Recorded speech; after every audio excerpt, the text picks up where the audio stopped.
इस संदेश का नाम है सेवा करने का आदर पाया। इसे सुनकर आशीषित होइए। अगर आपके पास अपनी बाइबल है तो आइए देखते हैं इब्रानियों अध्याय 5 और आज हम पहले 10 वचनों का अध्ययन करेंगे। इब्रानियों अध्याय 5 वचन 1 से 10 तक। और आज के संदेश का शीर्षक है सेवा करने का आदर पाया। सेवा करने का आदर पाया। तो आइए अपने हाथ को उठाकर कहें कि प्रभु, सेवा करने का मैंने आदर पाया है। उससे कहिए, मैंने सेवा करने का आदर पाया है। आमेन। तो आइए इब्रानियों अध्याय 5 वचन 1 से 10 तक पढ़ते हैं। और जैसे हम इसे पढ़ते हैं, हमने बहुत से शब्दों को हाईलाइट किया है और वचनों को हम स्क्रीन पर आपको ज़रूर दिखाएंगे। और अगर आप चाहें तो अपनी बाइबल में आप इसे रेखांकित कर सकते हैं, हाईलाइट कर सकते हैं। अगर आप मोबाइल पर देख रहे हैं तो आप वहां भी हाईलाइट कर सकते हैं। इब्रानियों अध्याय 5 वचन 1 से 10 तक। वचन 1, क्योंकि हर एक महायाजक मनुष्यों में से लिया जाता है और मनुष्यों ही के लिए उन बातों के विषय में जो परमेश्वर से संबंध रखती है ठहराया जाता है कि भेंट और पाप बलि चढ़ाया करे। वो अज्ञानों और भूले भटकों के साथ नरमी से व्यवहार कर सकता है, इसलिए कि वो आप भी निर्बलता से घिरा है। इसलिए उसे चाहिए कि जैसे लोगों के लिए वैसे ही अपने लिए भी पाप बलि चढ़ाया करें। ये आदर का पद कोई अपने आप से नहीं लेता जब तक कि हारून के समान परमेश्वर की ओर से ठहराया न जाए।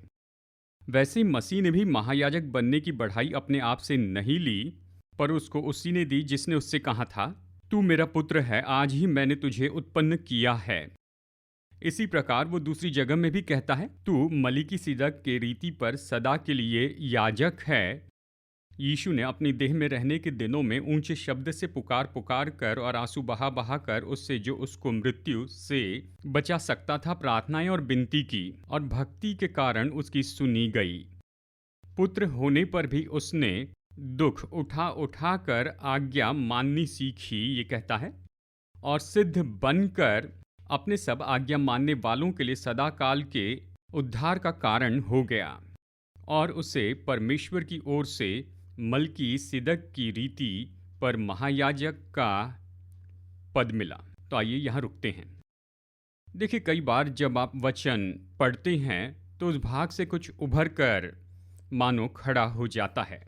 और इसलिए कुछ समय पहले मैं इब्रानियों से ये वचन भाग पढ़ रहा था और मानो कुछ उभर कर आया, और मेरे लिए ये उभरा वो ये बात है कि एक क्रिया है जिसमें से पिता परमेश्वर ने यीशु को उसमें से जाने दिया, और इसलिए कि उसे वो हमारा महायाजक बना दे। तो यीशु के लिए कि वो हमारे महान महायाजक हो जाएं। और देखिए, आज यीशु हमारे महान महायाजक हैं। वो पिता परमेश्वर की उपस्थिति में हैं, और बाइबल कहती है कि वो हमारी कमजोरियों को और हमारी निर्बलताओं को जानता है, वो उसे समझते हैं। क्या ये जानना अद्भुत नहीं कि जो भी हमारी चुनौतियां हो, निर्बलताएं हो, वो महसूस करते हैं और उसमें से वो पिता के सामने हमें दर्शाते हैं। वो हमारे लिए मध्यस्थी करने के लिए जीवित है। वचन ये कहता है, वो महान महायाजक हैं जो सिद्ध है, जिसमें कोई गलती नहीं, जो कि स्वर्ग के ऊपर उठाए गए हैं। अब यीशु की वो ऐसे महायाजक बन जाएं, तो एक क्रिया थी जिससे उसे जाना था।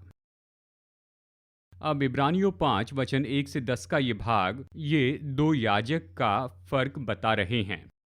एक तो हारूनी याजक पद हैं, यानी वो जो हारून से याजक हुए पुराने नियम में, और दूसरा तो ऐसा याजक पद है जो यीशु मसीह में है। यीशु तो महान महायाजक हैं। और नए नियम के वचनों में दिलचस्प बात तो ये है कि हम सब विश्वासी के नाते हम तो राजा और याजक हैं परमेश्वर के लिए। हम इसे प्रकाशित वाक्य अध्याय 1 वचन 5 और 6 में पढ़ते हैं। आइए इसे देखते हैं, प्रकाशित वाक्य 1, 5 और 6, और फिर हम इब्रानियों 5 में लौट आएंगे ताकि इन वचनों से और भी बातों को हम सीख सके। प्रकाशित वाक्य 1:5 और 6 में ये कहता है, और यीशु मसीह की ओर से जो विश्वास योग्य साक्षी और मरे हुओं में से जी उठने वालों में पहलौठा और पृथ्वी के राजाओं का हाकिम, वो हमसे प्रेम रखता है और उसने अपने लहू के द्वारा हमें पापों से छुड़ाया है और हमें राजा और अपने पिता परमेश्वर के लिए याजक भी बना दिया। उसी की महिमा और पराक्रम युगान युग रहे। तो देखिए, यीशु ने हमें धो दिया है अपने ही लहू में, और उसने क्या किया है? उसने हमें बनाया है राजा और याजक परमेश्वर के लिए, जो उसका पिता है। तो सभी लोग अपने हाथ उठाकर कहिए, मैं राजा हूं। इसका अर्थ जानकर कहिए, मैं राजा हूं और याजक हूं मेरे पिता परमेश्वर के लिए। तो यीशु ने हमें अपने लहू में धोया है और उसने हमें पिता परमेश्वर के लिए राजा और याजक बना दिया है। कैमरा यहाँ पर है, माफ़ कीजिए मुझे कैमरा के लिए इस तरह पोज करना ही है। आपको जो करना है कीजिए, मैं अनदेखा कर रहा हूँ। तो ठीक है, चलिए वापस चलते हैं इसमें। तो यीशु महान महायाजक हैं। आप और मैं तो याजक हैं उसके याजक पद के नीचे। जैसे पुराने नियम में था, एक महायाजक था और दूसरे याजक तंबू में सेवा करते थे या भवन में। तो आप और मैं परमेश्वर के लिए याजक हैं। अब वचन के इस भाग में क्या दिखा जब मैं इसे पढ़ रहा था, वो है पिता परमेश्वर ने यीशु मसीह को इस क्रिया में से लेकर गए ताकि वो इस योग्य बन सके कि हमारे महान महायाजक बने। ये ऐसा नहीं था कि बस उसे ऐसे ही दे दिया गया और कहा, देखो तुम महान महायाजक हो। नहीं, उसे उसमें से जाना पड़ा ताकि वो महान महायाजक हो जाए। और इसमें से लेते हुए अब समझना है कि पिता परमेश्वर यीशु मसीह को इस क्रिया में से लेकर जाए ताकि वो हमारे महान महायाजक बन जाएं। तो फिर ये कहना सही होगा कि वो आपको और मुझे ऐसी ही क्रिया में से लेकर जाएंगे कि हम परमेश्वर के लिए याजक की हमारी भूमिका निभा सकें। क्या आप समझ रहे हैं? तो हम यही देखना चाहते हैं। अब मैं इसे बढ़ाकर विवरण के साथ बताना चाहता हूं और मैं यही कहूंगा कि हम में से हर एक की भूमिका है कि परमेश्वर के लिए याजक बने। तो हम में से यहाँ पर बैठा हर व्यक्ति, हमारी अलग भूमिका है जो परमेश्वर ने हमारे जीवन पर रखी है। जब मैं भूमिका कहता हूं तो आप शब्द उपयोग कर सकते हैं, सेवकाई या फिर बुलाहट या काम, जो भी शब्द आप उपयोग करना चाहते हैं वो ठीक है। लेकिन परमेश्वर ने आपके जीवन पर कुछ रखा हुआ है।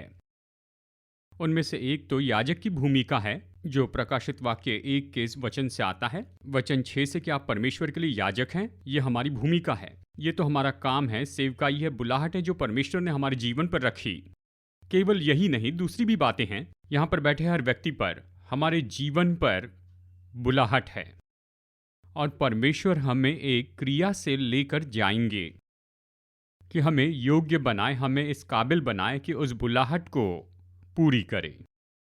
और मैं चाहता हूं कि आज हम इसी को देखें और फिर ऐसे समय में जाएंगे जहां इसे प्रत्युत्तर देंगे इस यात्रा के लिए जिसके लिए परमेश्वर हमें बुला रहे हैं।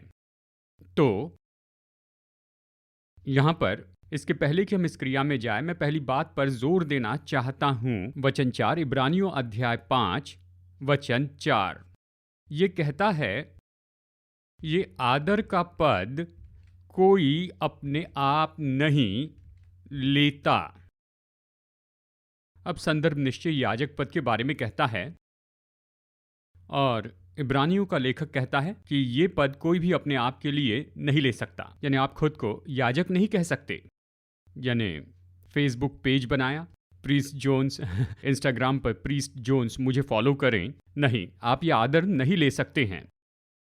कोई मनुष्य अपने आप के लिए ये आदर का पद नहीं ले सकता।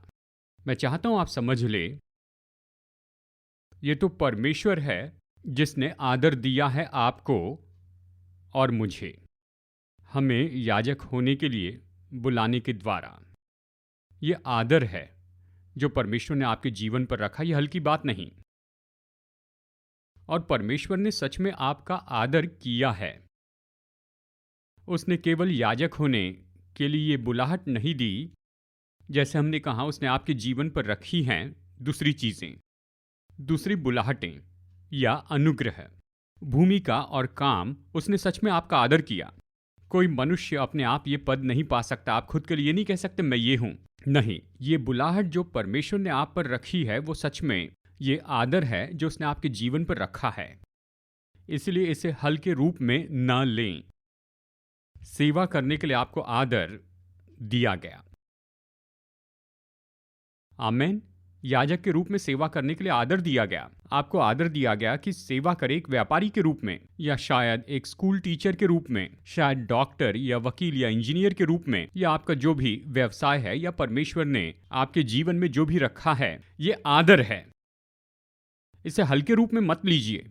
परमेश्वर ने आपको आदर दिया कि उसकी सेवा करें उस बुलाहट में, उस जगह पर। जानते हैं, हम उदाहरण के रूप में देख सकते हैं कि कोई सेना में जुड़ा हुआ है, चाहे एयरफोर्स हो, नेवी हो या फिर आर्मी हो। हर नागरिक का स्वागत है, लेकिन हर नागरिक के पास ये आदर नहीं, क्योंकि सबसे पहले आपको आवेदन करके प्रत्युत्तर देना पड़ता है। फिर चुने जाने के बाद आप ट्रेनिंग और तैयारी से जाते हैं और फिर अंत में आपको मौका मिलता है कि आप पहने वो ऑफिशियल यूनिफॉर्म पहन ले। वो पहनना तो आदर की बात है। या कुछ व्यवसायिक के बारे में सोचिए, जैसे कि डॉक्टर, उनके सफ़ेद जैकेट होते हैं, खास करके सफ़ेद जैकेट होते हैं, स्टेथोस्कोप, ये होना तो आदर है। खैर, ये तो सभी के लिए उपलब्ध है, लेकिन सब ऐसा नहीं कर सकते हैं, क्योंकि आपको जाना पड़ता है तैयारी से इसके पहले कि आप उसे पढ़ें और सबसे कहें कि हाँ, मैं तो डॉक्टर हूं। ये तो आदर की बात है कि उसमें हो और इस प्रोफेशन में लोगों की सेवा करें। ये तो स्वाभाविक में है, लेकिन आत्मिक में प्रभु ने आपको आदर दिया है। पहले उसने आपको परमेश्वर के लिए याजक बनाया, लेकिन उसी के साथ साथ में हर एक व्यक्ति जो यहाँ पर बैठा है, हमारी एक बुलाहट है, हमारी एक भूमिका है। प्रभु ने आपके जीवन में अपने राज्य के लिए रखा है और प्रभु ने आपको आदर दिया है कि उसकी सेवा करें उस श्रमता में या फिर उन कामों में। अब याजक के रूप में देखिए, संक्षिप्त में बताता हूँ, याजक के रूप में परमेश्वर के सामने हम लोगों को दर्शाते हैं और परमेश्वर को लोगों के सामने दर्शाते हैं। जब एक साथ शालिनी के लिए प्रार्थना करते हैं तो याजक की भूमिका निभाते हैं, यानी यहां से किसी को प्रभु के पास ले जाते हैं। सही है ना? आप इसे पूरा कर रहे हैं। प्रभु के लिए ऐसा करना आदर की बात है। आप लोगों को दर्शाते हैं और प्रभु को लोगों के सामने दर्शाते हैं। आप उसका वचन लाते हैं, उसकी सलाह लाते हैं, आप उसकी शिक्षा लाते हैं। हम में से हर एक व्यक्ति याजक होने के लिए बुलाए गए हैं। अब जबकि सेवा करने का हमें आदर दिया है, लेकिन इसमें एक क्रिया जुड़ी है। हम इसे ही देखना चाहते हैं। अगर आप सेना के बारे में सोचते हैं, यानी देखिए, एंट्री लेवल होती है, आप कैडेट होते हैं, उस स्तर से शुरू करते हैं और इसके पहले कि आप अगले स्तर पर जाएं, यानी लेफ्टिनेंट पर, आपको एक क्रिया में से होकर जाना पड़ता है। खैर, मैं नहीं जानता इस ट्रेनिंग का समय कितना होता है, लेकिन आपको इस ट्रेनिंग से जाना पड़ता है इसके पहले कि आपको लेफ्टिनेंट कहें, और फिर आप अगले स्तर पर जाना चाहते हैं। और देखिए, यहाँ पर हर एक बात में, यानी ये सब जो रैंक्स हैं, ये सच में आदर की जगह है। अगर आपको कैप्टन बनना है तो ट्रेनिंग से जाना होगा, और फिर उसके बाद में अगर आपको मेजर बनना है तो ट्रेनिंग से जाना है। इनमें से हर एक, चाहे आप कैडेट हो या कैप्टन हो या फिर मेजर हो, सेवा करना ये तो आदर है, लेकिन रैंक्स अलग अलग हैं। यानी ट्रेनिंग और तैयार होना और फिर जो बलिदान लगता है, और ये यानी अलग अलग रैंक पर जाने के लिए जो भी लगता है वो तो बिल्कुल अलग है। यानी लोग बहुत सी बातों से जाते हैं कि हायर रैंक में आए और वो ऊंचे लेवल पर हो, यानी बड़ी जिम्मेदारी होती है और प्रभाव की बड़ी जगह होती है। यानी ये क्रिया है जिसे आज हम देखना चाहते हैं। अब अब बस मैं आपको ढांचा बताता हूँ। मैं 5 स्टेज को देखता हूँ। मैं 5 फेजेस देखता हूँ इब्रानियों 5 1 से 10 में। पहले मैं ये सब बता देता हूँ और फिर एक एक करके देखेंगे। नंबर 1, हमें चुना गया या परमेश्वर ने हमें चुना है। दूसरी बात, हमें बुलाया गया या परमेश्वर ने हमें न्योता दिया। इस वचन भाग में हम ये सब देखेंगे। तीसरी बात, हम नियुक्त किए गए हैं या परमेश्वर ने हमें ये काम दिया है। चौथी बात, हम ट्रेंड हुए या परमेश्वर के द्वारा तैयार हुए। और पांचवी बात, हम परिपक्व हुए या प्रभु के द्वारा सिद्ध बनाए गए। यीशु इस सारे क्रम से होकर गए हैं और आप और मैं इन सारे क्रम से होकर जाएंगे। और परमेश्वर अभी काम कर रहे हैं आपके जीवन में, आपको इससे ले जा रहे हैं। अच्छा है कि जान ले प्रभु हम में कैसे काम करते हैं, ताकि हम समझ जाए वो हमारे द्वारा कैसे काम करेंगे। हमें समझना होगा वो क्रिया की वो हमारे जीवन में कैसे काम करते हैं। तो नंबर 1, चुने हुए। इब्रानियों 5 वचन 1, क्योंकि हर एक महायाजक मनुष्यों में से लिया जाता है। इब्रानियों 5:1, हर एक याजक कौन है? वो लिया गया है किन में से? मनुष्यों में से। देखिए, मनुष्य से लिया गया, चुना गया है। मनुष्यों में से उसे चुना गया है, यानी बाकी लोगों से। तो आप चुने गए हैं। प्रभु के द्वारा चुने जाने का मतलब ये नहीं कि प्रभु दूसरों से ज्यादा आपसे प्रेम करते हैं। नहीं, परमेश्वर सही है, वो पक्षपाती नहीं है। ये न्योता सभी के लिए उपलब्ध है, वो सभी को बुलाते हैं। अब जो इस बुलाहट के लिए हाँ कहते हैं वो तो चुने हुए होते हैं। जबकि आपने और मैंने उसके लिए हाँ कहा है और हम चुने हुए हो गए, तो इसका मतलब यह है कि अब हम वो चुने हुए लोग हैं। हम तो वो हैं जिन्हें परमेश्वर ने लोगों में से चुन लिया है अपने लिए एक उद्देश्य के साथ। तो आपको समझना होगा कि आप चुने हुए लोग हैं। इसका मतलब आप लोगों में से लिए गए हैं एक उद्देश्य के लिए। इसका क्या मतलब है? इसका मतलब है कि आप और मैं, हम उनके जैसे नहीं जी सकते हैं। यानी देखिए, जो फौज में चुना गया है वो संसार या दूसरे लोगों के जैसे नहीं जी सकता, उनमें फर्क होता है। उसे लिया गया है फौज में, आपको चुना गया है, मनुष्यों में से निकाला गया है उसके लिए जिसके लिए परमेश्वर ने आपको बुलाया है, उसकी नियुक्ति के लिए, या प्रभु ने आपके लिए जो नियुक्त किया है। और इसीलिए आपको अलग तरह से जीना है। आप चुने हुए लोग हैं। क्या आप समझ रहे हैं? तो जैसे हम अपने जीवन को क्रम में रखते हैं, आप अपने जीवन को क्रम में रखते हैं, जैसे जीवन की यात्रा से जाते हैं, ये तो अलग ही होगी। क्यों? क्योंकि आपको मनुष्यों से अलग निकाला गया है। आपको परमेश्वर ने चुना और बुलाया है एक उद्देश्य के लिए। दूसरी बात जो हम यहाँ पर देखते हैं, और वो तो यहाँ है बुलाया गया। हमें केवल चुना ही नहीं गया, पर हमें बुलाया भी गया है। हम इसे देखते हैं, ये शब्द 2 बार उपयोग किया गया है, इब्रानियों 5:4 में और साथ ही इब्रानियों 5 वचन 10 में। इब्रानियों 5:4 में ये कहता है, ये आदर का पद कोई अपने आप नहीं लेता जब तक कि हारून के समान परमेश्वर की ओर से ठहराया न जाए। तो याजक के नाते कोई नहीं कह सकता हाँ मैं याजक हूं। नहीं, परमेश्वर के द्वारा बुलाया होना चाहिए, यानी चुने गए लोगों में से निकाले गए हैं, पर परमेश्वर के द्वारा बुलाए गए। प्रभु आपको न्योता देते हैं। ये बहुत दिलचस्प है कि वचन 10 में बुलाए गए ये शब्द फिर से आता है। ये कहता है, उसे परमेश्वर की ओर से मलकीसिदक की रीति पर महायाजक का पद मिला। तो वचन 4 परमेश्वर द्वारा बुलाए गए और वचन 10 परमेश्वर द्वारा बुलाए गए। लेकिन ग्रीक में 2 अलग शब्द उपयोग किए गए जिसका अर्थ बुलाए गए यहां पर दिया है। इब्रानियों 5:4 में ग्रीक शब्द बुलाए गए का मतलब न्योता दिया जाना है, और फिर वचन 10 में, इब्रानियों 5:10 में बुलाए जाने के लिए ग्रीक शब्द है, मतलब ये घोषणा है, ये घोषित करना है या पहचान देना है कि ये व्यक्ति ये अभी इस रैंक में या इस जगह पर है। महायाजक के रूप में आपको परमेश्वर ने बुलाया है। तो आप इस पर सोच सकते हैं, कैडेट ऑफिसर ये तो एंट्री लेवल पर है, वो ट्रेनिंग में से जाकर कैप्टन बनते हैं और फिर उससे कैप्टन कहा जाता है।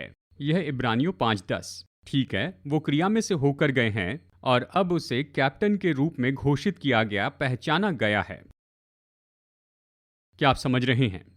तो परमेश्वर की बुलाहट तो एक न्योता है कि इस क्रिया में से होकर जाए, तब जाकर आपको बुलाया जाएगा कि आप ये हैं। आपको घोषित किया गया कि आप इस तरह के व्यक्ति हैं, पर आपको उस क्रिया में से जाना पड़ेगा। तो परमेश्वर ने हमें चुन लिया है, हमें मनुष्य में से निकाला है, हमें परमेश्वर ने बुलाया, उसने हमें न्योता दिया है इस यात्रा के लिए जो हमें करनी है। क्या आप इसे समझ रहे हैं? हाँ या नहीं? जोर से कहिए हाँ या जोर से कहिए नहीं। हाँ, ठीक है। तो आपको परमेश्वर ने बुलाया है, परमेश्वर ने आपको न्योता दिया है। जब आपने हाँ कहा तो आप इस यात्रा में जुड़ गए हैं और परमेश्वर आपको इस न्योता में से लेकर जाएंगे, इस न्योता को हाँ कहने के द्वारा, और ऐसी जगह ले जा सके जहां पर वो आपको बुलाए और घोषित करे कि आप वो है जिसके लिए उसने आपको बुलाया है। यहाँ पर वचन के संदर्भ में हम देखते हैं कि यीशु को महायाजक होने के लिए बुलाया गया है।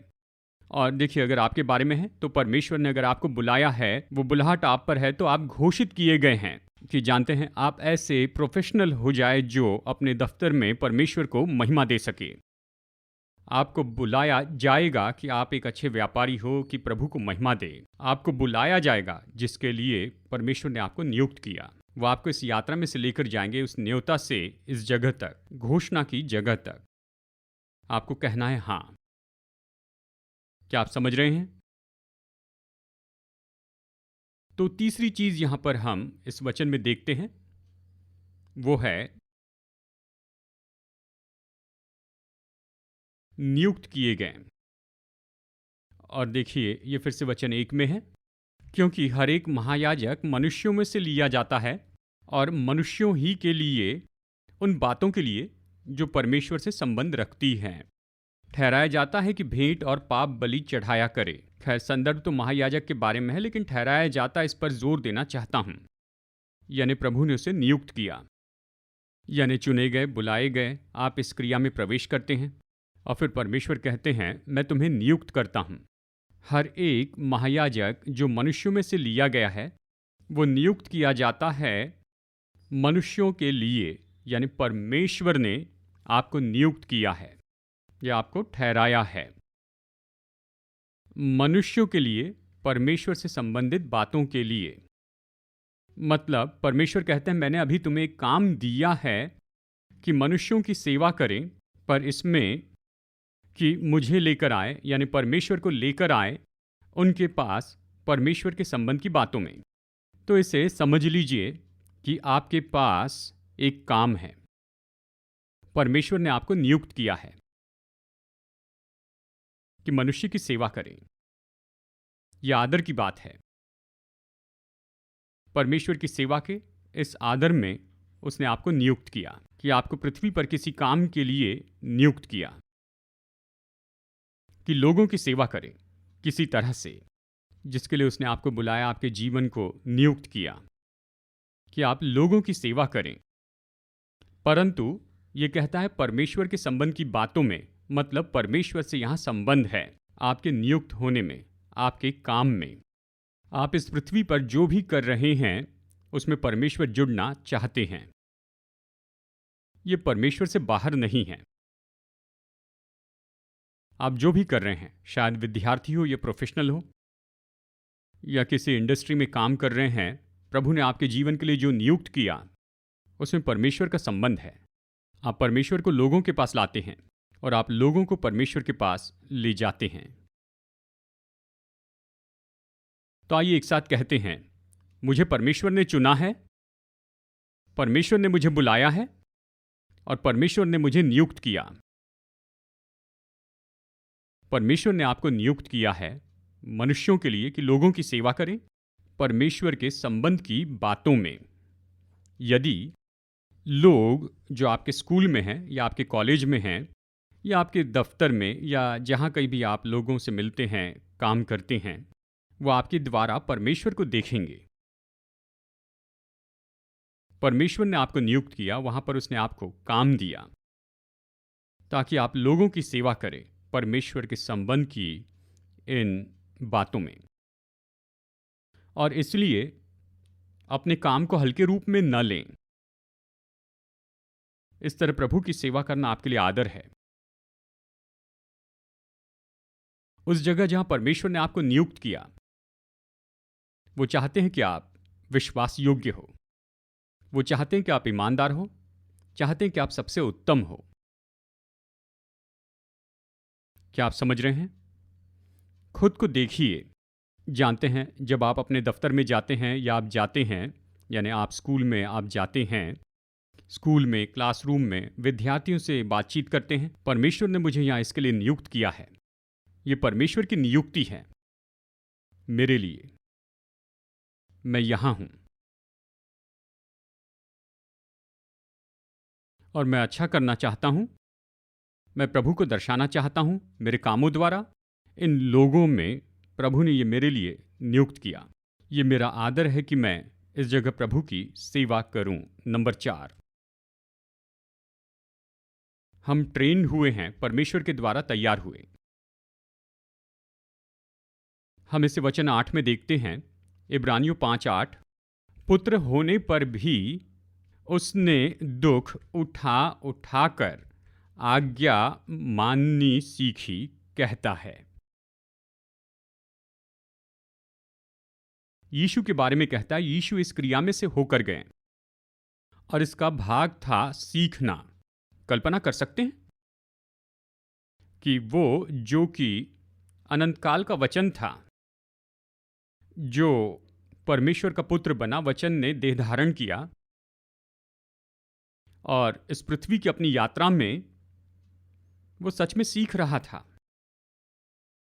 उसने आज्ञाकारिता सीखी, उसने दुख उठा उठाकर सीखा।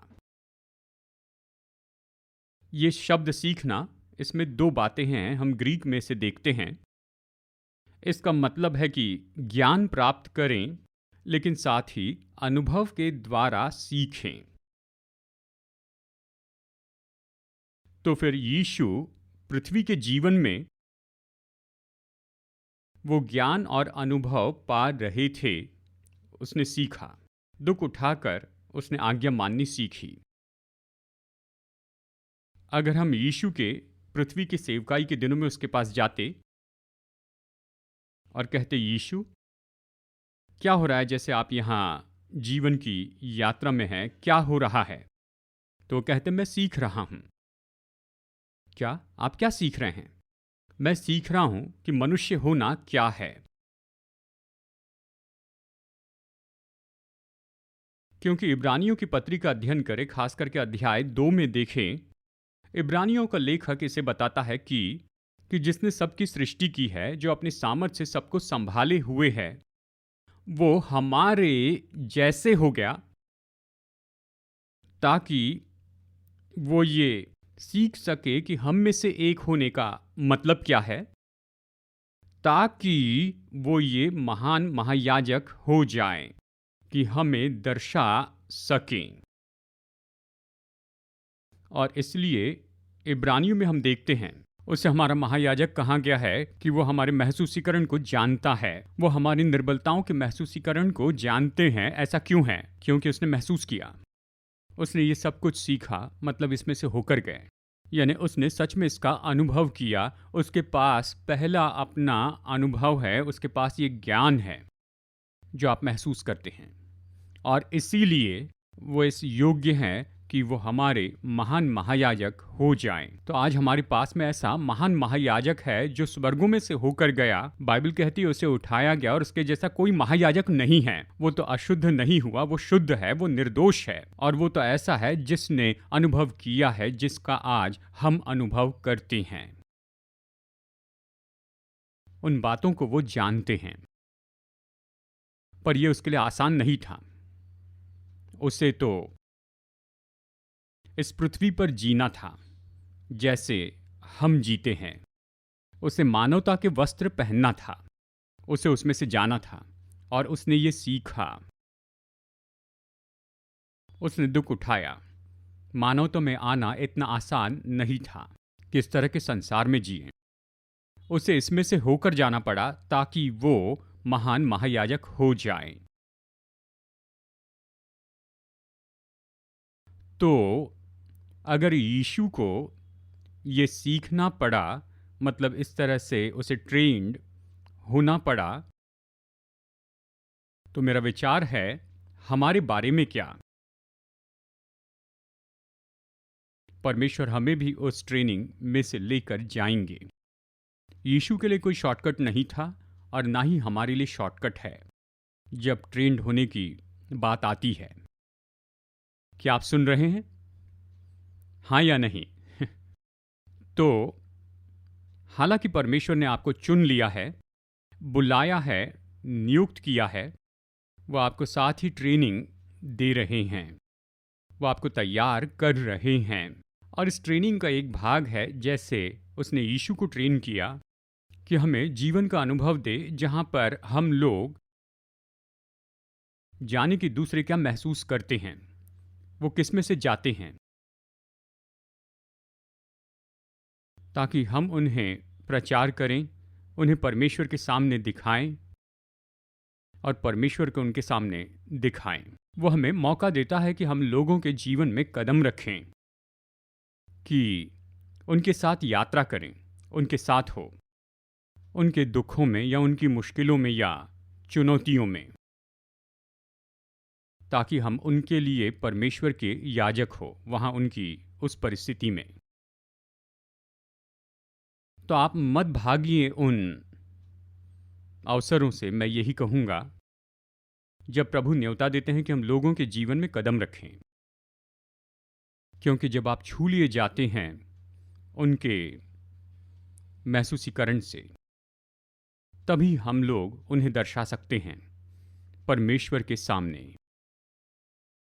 क्या आप ये समझ रहे हैं? तो आप कदम बढ़ाइए, इससे दूर मत भागिए, इसमें कदम बढ़ाइए जैसे यीशु ने किया वैसे। यह हमारी ट्रेनिंग का भाग है। ये परमेश्वर के लिए याजक होने के लिए हमें योग्य बनाता है। परमेश्वर हमें ट्रेन करते हैं अपने वचन और आत्मा के द्वारा, दूसरे विश्वासियों से हमारी बातचीत के द्वारा। वो सब मूल्यवान हैं। अंत में यीशु जिस क्रिया में से होकर गए उसमें हम क्या देखते हैं? इब्रानियों 5:9 ये कहता है यानी सिद्ध बनकर अपने सब आज्ञा मानने वालों के लिए सदा काल के उद्धार का कारण हो गया। सिद्ध बनकर मतलब वो परिपक्व हुए, उन्हें इस जगह पर लाया गया जहां पर इस ट्रेनिंग ने अपने मुख्य उद्देश्य को प्राप्त कर लिया और अब वो परिपक्व हो गए, पूरी तरह से वेल ट्रेन्ड व्यक्ति हो गए। सिद्ध बनकर, सोचिए यीशु को सिद्ध बनना पड़ा। उसने पहले दिन आकर ये नहीं कहा पिता सब ठीक है, योग्य बन गया। नहीं, वो ये पूरा जीवन जिए, मतलब 33 साल तक जिए और उसके द्वारा वो सिद्ध होते चले गए और उन्हें ऐसी जगह पर लाया गया जहाँ पर ट्रेनिंग पूरी हुई और जिस मकसद के लिए थी उसके द्वारा ये पूरे तैयार हुए। यीशु ने लूका अध्याय 6 वचन 40 में कहा, लूका अध्याय 6 वचन 40 में देखिए, अपनी बाइबल में ये वचन निकालिए। लूका अध्याय 6 वचन 40 में उसने कहा,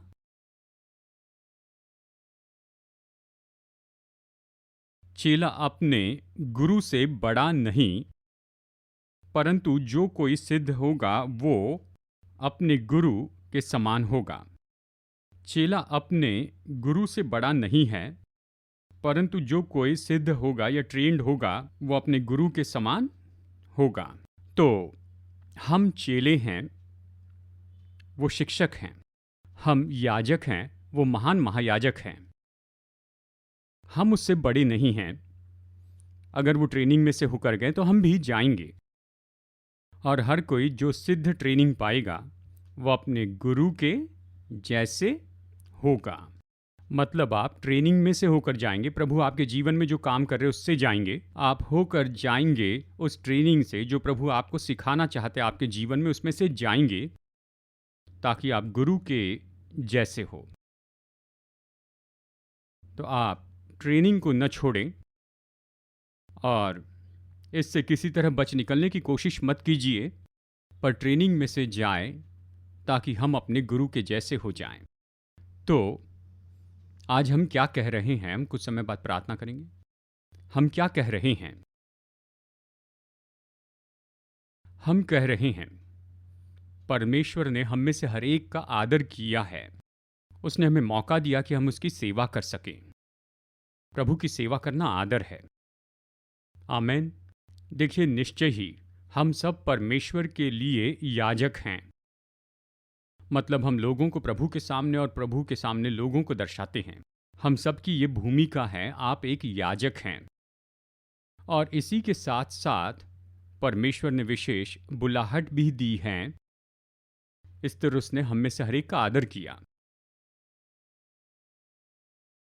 जहां भी परमेश्वर ने आपको रखा, प्रभु ने आपका आदर किया कि उसकी सेवा करें। उस जगह पर, उस भूमिका में, आप इसके बारे में कह सकते हैं कि ये तो सेवकाई है, या कहिए काम की भूमिका है, जहां प्रभु ने आपको आदर दिया कि उसकी सेवा करें। लेकिन आपको इस क्रिया को समझना होगा, और इसलिए हम इस पर गौर कर रहे हैं। इस क्रिया पर हमें परमेश्वर ने चुना है। इसका मतलब हमें अलग जीना होगा। हम किसी सिविलियन या दूसरे व्यक्ति जैसे नहीं जी सकते। परमेश्वर ने हमें बुलाया है।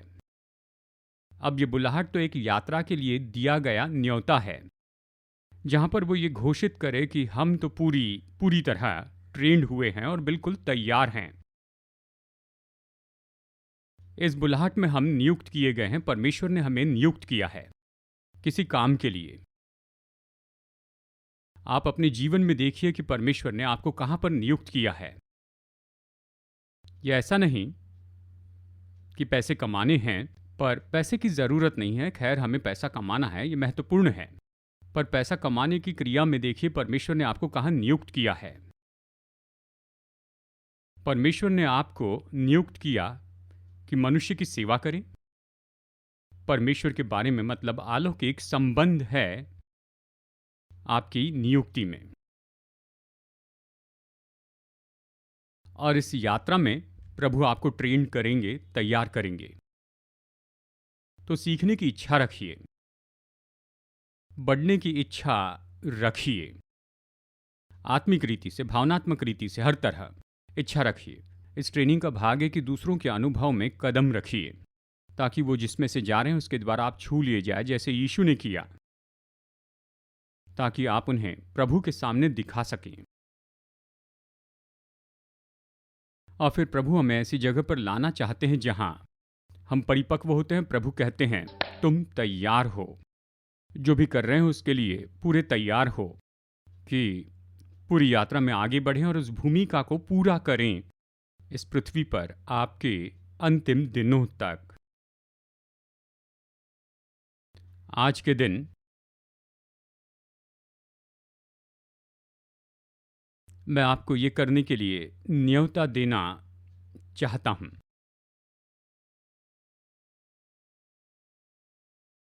कि केवल एक विश्वासी होने से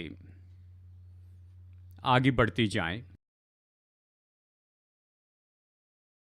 और ऐसे व्यक्ति बने जो ये कहता है मैं जानता हूं, मैं प्रभु की सेवा करता हूं। विश्वासी के नाते चर्च में उपस्थित हो सकते हैं,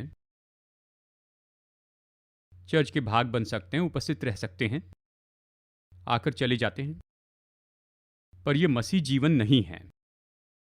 मसीह जीवन ये है कि हम में से हर एक व्यक्ति हमारा उद्देश्य है जो परमेश्वर ने दिया है। हम यहाँ जी रहे हैं स्वर्ग के उद्देश्य के लिए। तो मैं चर्च में उपस्थित रहने वाला नहीं हूं, पर ऐसे व्यक्ति हैं, यानी आप और मैं ऐसे लोग हैं। हम जानते हैं कि प्रभु ने हमें आदर दिया कि इस पृथ्वी पर उसकी सेवा करें। उसने हमें जो कुछ भी दिया है, प्रभु ने आदर दिया कि हम सेवा करें। मैं जानता हूं बहुत से लोग इस बदलाव में आ गए हैं। विश्वासी होने से आगे बढ़कर हमने जान लिया है कि सच में प्रभु की सेवा करी, ये हमारे लिए आदर है। हम प्रभु के सेवक हैं। पर ऐसा नहीं है तो आज मैं न्योता देता हूं कि ऐसा कीजिए।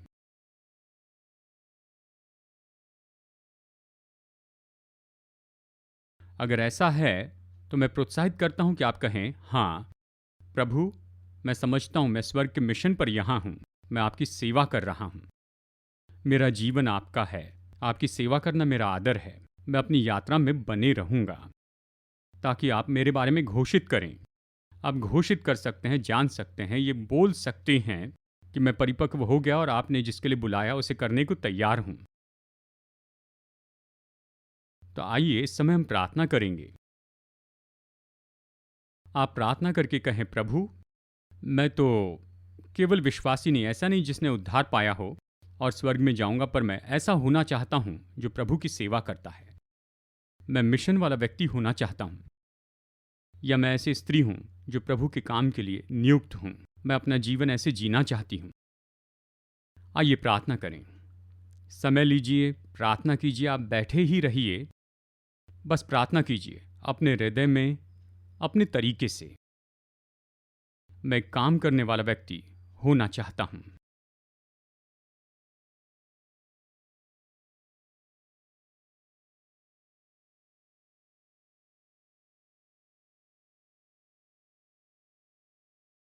यीशु,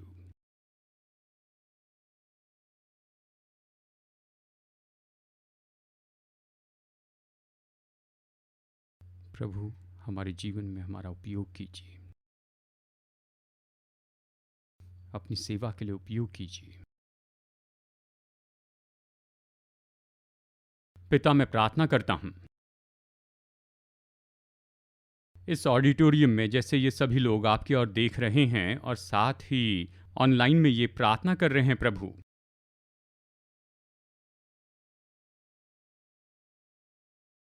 कि स्वर्गीय बुलाहट जागृत हो जाए इनमें से हर व्यक्ति में,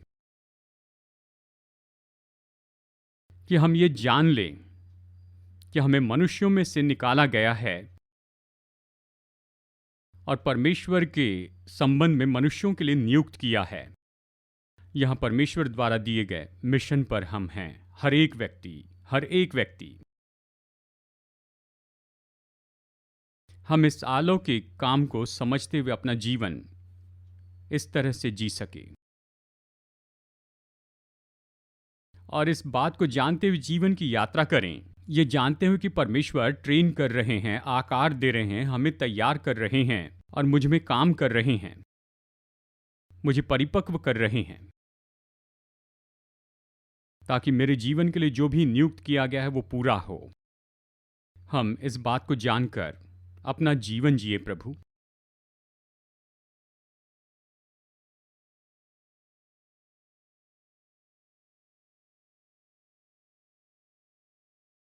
और प्रभु, आज मैं ये प्रार्थना करता हूं कि लोग इस बात को जान ले, अपनी स्वर्गीय बुलाहट को, और वो इस बात को जान लें कि जीवन इससे बढ़कर है, कि केवल कुछ समय की चीज़ों के पीछे न जाएं, पर अनंत काल की कुछ चीज़ें हैं हम जो कर रहे हैं उसमें। विद्यार्थी अपनी पढ़ाई में अर्थ जाने, उद्देश्य को जान लें। अपनी पढ़ाई लिखाई में ये तो सच में इस तरह से बनाई गई है कि ऊंचे उद्देश्य में सेवा करें और प्रोफेशनल देखने पाएं कि उस अलौकिक काम को वो जान पाएं, उस जगह जहां पर लोगों से जुड़े हैं, वो जो काम करते हैं,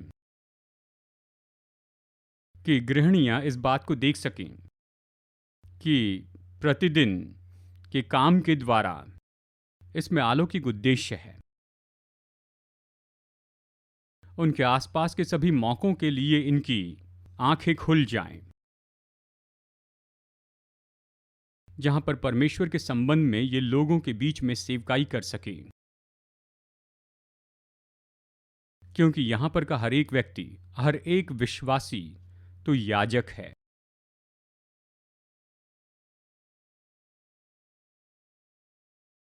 और पिता, हम मांगते हैं आपका अनुग्रह, आपका अभिषेक, पवित्र आत्मा की सामर्थ कि हर एक व्यक्ति के द्वारा बहते जाए, कि परमेश्वर का काम हर एक व्यक्ति में होता जाए, कि परमेश्वर का वचन हर एक व्यक्ति के द्वारा बहते जाए। धन्यवाद देते हैं प्रभु, स्तुति करते हैं प्रभु, हम आपका आदर करते हैं। धन्यवाद। और पिता, आज के इस दिन जैसे लोग ज़रूरतों के साथ यहाँ आए हैं, यानी बोझ के साथ और दर्द के साथ, चिंता के साथ, हम मांगते हैं प्रभु कि आप लोगों की ज़रूरतों को पूरा कीजिए। हम मांगते हैं प्रभु कि आप चंगाई दीजिए, जिन्हें चंगाई चाहिए, जिन्हें छुटकारा चाहिए, उन्हें छुटकारा दीजिए। इस जगह पर अपने लोगों की ज़रूरत पूरी कीजिए, जो ऑनलाइन देख रहे हैं उनकी ज़रूरतें पूरी कीजिए। प्रार्थना करते हैं पिता कि यीशु छू ले, चंगाई और छुटकारा दे, यहाँ पर इस जगह पर भी। धन्यवाद देते हैं प्रभु। पिता, हम धन्यवाद देते हैं और हमारे प्रभु यीशु मसीह का अनुग्रह और हमारे स्वर्गीय पिता परमेश्वर का प्रेम और उसकी पवित्र आत्मा की मधुर उपस्थिति हम में से हर एक के साथ होती रहे। धन्यवाद देते हैं पिता, यीशु मसीह के नाम में। आमेन, आमेन। संदेश सुनने के लिए धन्यवाद। भरोसा करते हैं कि संदेश आपके लिए आशीष रहा। मुफ्त के स्रोत पाने के लिए, जिनमें है सरमन नोट्स और पब्लिकेशन, पाने के लिए विजिट करें apcwo.org पर। बैंगलोर के एपीसी बाइबल कॉलेज की जानकारी पाने के लिए विजिट कीजिए apcbiblecollege.org पर। याद रखिए, All People's Church Bangalore app download कीजिए ऐप या गूगल प्ले स्टोर से।